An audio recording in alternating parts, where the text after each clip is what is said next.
Welcome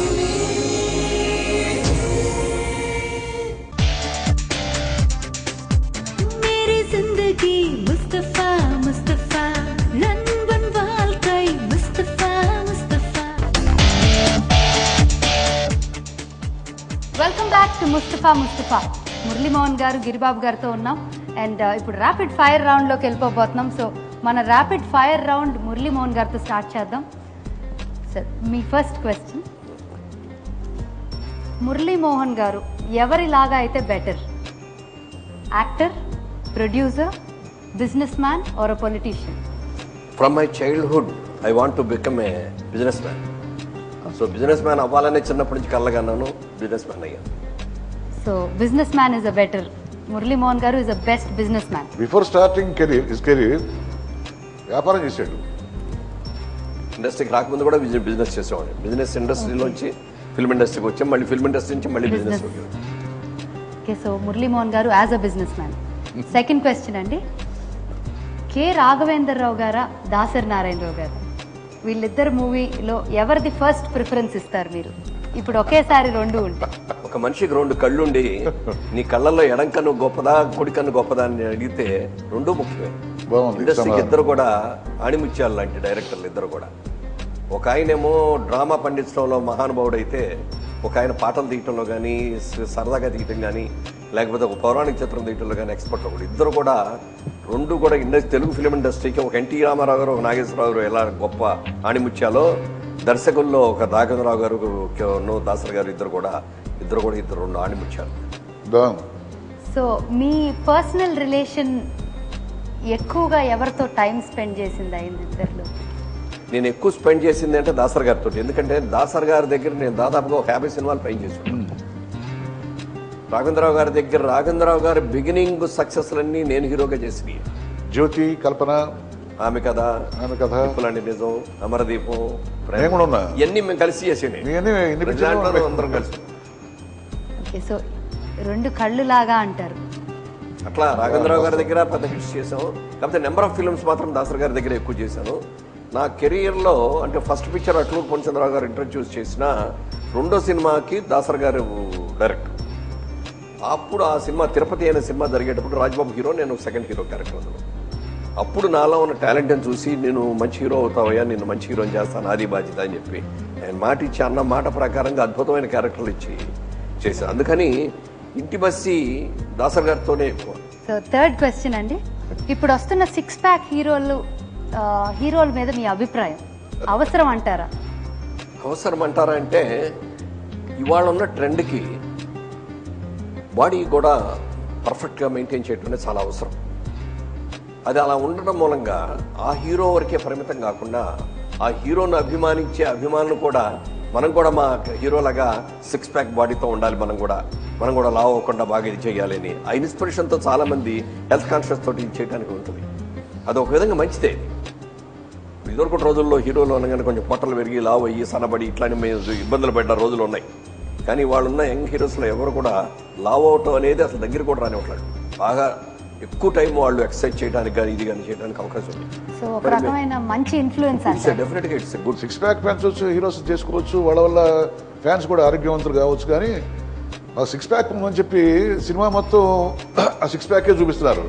కొంతవరకు body exercise body చేయొచ్చు. ఇప్పుడు ఎందుకంటే హీరోయిన్లు అందరూ కూడా 0% హీరోలు వస్తున్నారు కాబట్టి మరి హీరోలు కూడా దానికి తగ్గట్టుగా ఉంటేనే మ్యాచ్ అవుతుంది. సో అది మీరు డెఫినెట్గా నమ్ముతారని మేము అనుకున్నాం కూడా. ఎందుకంటే మీ ఏజ్ నాకు తెలిసి ఎవరు గెస్ కూడా చేయలేరేమో. మేము అడగొచ్చా? నాకేం అభ్యంతరం లేదు. ఆడవాళ్ళం కాదు కదా. I completed my 69th year, entered in 70th year. Oh my god, ఇది నిజంగా నేను ఎక్కువ అనుకోవాలి అన్నా కూడా నేను మ్యాక్సిమం 60-64 చెప్తారు అనుకున్నాను. అది కూడా ఎక్కువ వేసుకుంటే. డెఫినెట్గా ఆడియన్స్ ఎవరు నమ్మరండి. 70th ఇయర్లోకి ఎంటర్ అయ్యారు మురళీ మోహన్ గారు అంటే ఇట్స్ అన్ అన్బిలీవబుల్ రియాలిటీ అంటున్నారు. బట్ నమ్మలేకుండా ఉంది. అండ్ మీ ఫిట్నెస్కి కారణం అండి పాజిటివ్ థింకింగ్ అండి, నెంబర్ 1. ఎందుకంటే ప్రతిదాన్ని కూడా పాజిటివ్గానే ఆలోచిస్తాను తప్ప నెగిటివ్గా నేను ఆలోచించను. తర్వాత ఉన్నదాంతో సంతృప్తి పడేవాడంతటి ధనవంతుడు లేడు, ఆశపడేవాడు ఎంతటి నిరుపేద లేడు అనేది ఒక తెలుగులో మనకు సూక్తి. ఎప్పుడు కూడా నాకు ఉన్నదంతా నేను సాటిస్ఫై అవుతాను. నాకున్న కెపాసిటీ కంటే నాకు ఎక్కువ ఇచ్చాడు దేవుడు అని నేను ఫీల్ అవుతాను. ప్రతిదీ కూడా నేను పాజిటివ్గానే ఫీల్ అవుతాను. నాకు ఎవరు శత్రువులు ఉండరు, అందరూ మిత్రులే ఉంటారు. నాకు అవతల మనిషిలో కొన్ని లక్షణాలు నాకు నచ్చకపోతే దూరంగా ఉంటాను తప్ప తన శత్రువుగా కూడా నేను ఫీల్ అవుతాను. ఈ పాజిటివ్ థింకింగ్ ఎప్పుడు కూడా నాకు హెల్ప్ చేస్తాను. ప్లస్ మా పేరెంట్స్ ఇచ్చిన జీన్స్. వాడు మా father he's 96 years, my mother is 91 years. Hale and healthy, శుభ్రంగా రోజు మార్నింగ్ ఈవినింగ్ కూడా వాకింగ్ వెళ్తారు, నడుస్తారు, హ్యాపీగా ఉంటారు. మురళీమోహన్ కూడా రెగ్యులర్ వాక్ చేస్తాడు. అంటే మన కంట్రోల్లో మనం కూడా ఉండాలి. ఎన్ని సంవత్సరాలు బతికామనేది ఫుడ్ హ్యాబిట్స్, ఎంత ఆరోగ్యంగా బతికామనేది ముఖ్యం. దాన్ని నేను పాటిస్తాను. డెఫినెట్లీ అండి. సో అందరూ విన్నారు కదా. సో పాజిటివ్ థింకింగ్ వల్ల ఏజ్ కూడా పెరగరు. సో అందరూ పాజిటివ్గా థింక్ చేయడం స్టార్ట్ చేయండి. మురళీమోహన్ గారు ఎగ్జాంపుల్గా తీసుకొని.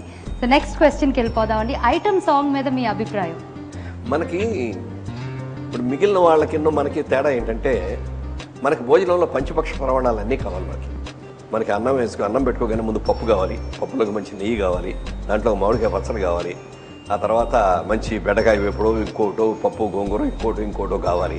దాంతోపాటు నాన్ వెజిటేరియన్ కావాలి, మళ్ళీ ఉలవచారు కావాలి, పప్పుచారు కావాలి, రసం కావాలి, ఆఖరిన మంచి గడ్డ పెరుగు కావాలి. ఇవన్నీ అయిపోయిన తర్వాత చిన్న స్వీట్ కావాలి. అంటే ఇవన్నీ ఉంటే తప్ప మనకు సంతృప్తిగా ఉండదు. ఆహా వాళ్ళు బ్యూటిఫుల్ మంచి భోజనం తిన్నాం అనే తృప్తి మనకు కలుగుతుంది. అలాగే సినిమా చూసే ప్రేక్షకుడు కూడా అన్ని రకాలు ఉండాలి. దాంట్లో కామెడీ ఉండాలి, లవ్ ఉండాలి, సెక్స్ ఉండాలి, సెంటిమెంట్ ఉండాలి. అన్ని గడిగి ఉన్నప్పుడే బాగుంటుంది. అన్నిట్లో భాగంలో ఒక భాగమే item song. So item song అనేది ఎందుకంటే పగలంతా కూడా కష్టపడి ఓ సినిమా ఏదో మర్చిపోదామని వచ్చి చూసిన ప్రేక్షకుడికి పంచపక్ష పరమాణాలు తిన్నట్టుగా అన్ని ఐటమ్స్ ఉంటేనే సంతృప్తిగా బయటకు వెళ్తారు. కాబట్టి ఐటమ్ సాంగ్స్ ఉండటం అనేది మంచిదే. సో నవరసాలు ఉండాలి అంటారు ఒక మూవీ అన్నాక. సో నెక్స్ట్ క్వశ్చన్ అండి. సినిమా వాళ్ళు పాలిటిక్స్లో రాణించాలంటే ఏం చేయాలి? పాలిటిక్స్లో రావాలి అంటే యాక్చువల్గా నేను పాలిటిక్స్లోకి వెళ్ళి నేను ఫెయిల్ అయ్యాను. ఎందుకు ఫెయిల్ అయ్యామని ఎవరైనా వచ్చి నన్ను అడిగితే నేను చెప్పే సమాధానం ఒకటి. నేను స్ట్రైట్గా, నేరుగా, నీతిగా, నిజాయితీగానే పోరాడాను తప్ప జిమిక్స్ చేయటం నాకు చేతరాదు. మా సినిమా వాళ్ళకి ఎవరికి కూడా జిమిక్స్ చేయటం చేతరాదు.